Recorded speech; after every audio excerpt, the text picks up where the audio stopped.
In this video, I'll be engaging some of the things that Elon Musk said about the American debt. And the debt that is being incurred by governments is absolutely frightening. Here we have Elon Musk talking about the Build Back Better plan by Joe Biden, where the United States will go into trillions of dollars of debt. Let's listen to what he has to say. I don't know. We don't think about it at all, really. Okay. It might be better. Honestly, it might be better if the bill doesn't pass, because we've spent so much money. It's like the federal budget deficit is insane. It's like $3 trillion. Federal expenditures are $7 trillion. Federal revenue is $4 trillion. That's a $3 trillion difference in. If this was a company, it'd be a $3 trillion loss. So. I don't know if we should be adding to that loss. That seems pretty crazy. Something's got to give. You can't just spend $3 trillion more than you earn every year and expect, don't expect something bad to happen. I think, this is not good.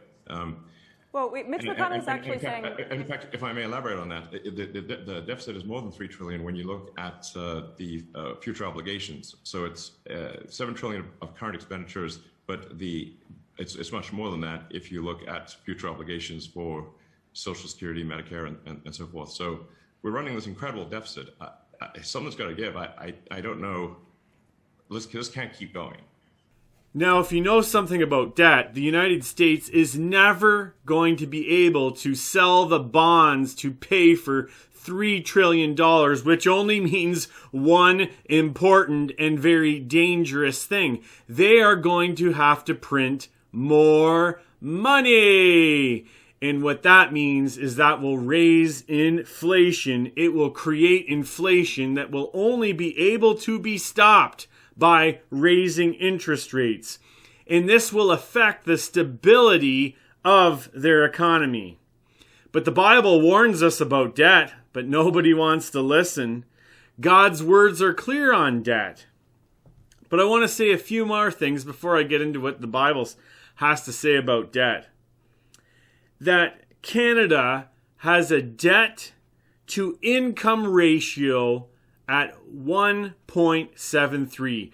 That means that every dollar they earn, they owe 73 cents. What's remarkable about that is when I first started following the debt to income ratio, it was 14 cents back in 2003. And here we are 18 years later, and we now have it at 73 cents from 14 cents in under 20 years. This is a disaster waiting to happen when interest rates rise. As well, it's foolish for you or for the Canadian government or the American government to borrow money that they will never pay back. And it's selfish for you or for anyone else or the Canadian or American government to borrow money that they will never be able to pay back. Now, I want to make it practical for you. Well, let's say you have $1 million and you lend it to me. And I'm 40-ish and you're 40-ish. And for 40 years, I just pay off the interest to you. The 1% interest of that $1 million every year, I just pay it to you and I keep that money. And then eventually, you and I were both going to die. Basically, I withheld that money from you and just continued to pay off interest, and you never really got paid back. That, in essence, is what the government is doing. They're borrowing on the backs of other people, like our children and our great-grandchildren and our great-great-great-great-grandchildren that will never experience the benefits of the money that is spent. It is foolish. It is irresponsible. It is selfish. But let's look at what the Bible has to say about debt. The rich rule over the poor.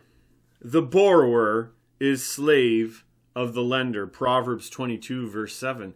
When you're in debt to someone, You are enslaved to that person. You owe that person. And the Bible as well speaks about the foolishness of running into debt unnecessarily. Proverbs 17, verse 18. One who lacks sense gives a pledge and puts up security in the presence of his neighbor. Proverbs 11, verse 15. Whoever puts up security for a stranger will suffer harm, but he who hates striking hands in pledge is secure. Proverbs 22, verse 26 to 27. Be not one of those who gives pledge, who puts up security for debts.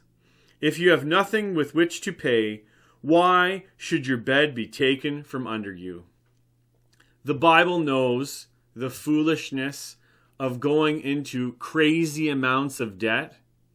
The government hasn't heard this message because it really, in the end, won't affect them personally. It'll affect the people of Canada, of the United States. We need to take our stand against the government and say, no more debt. Protect our country, protect our dollar, and follow the Word of God, and not rushing into unnecessary and insane amounts of debt. Thanks for watching, and God bless.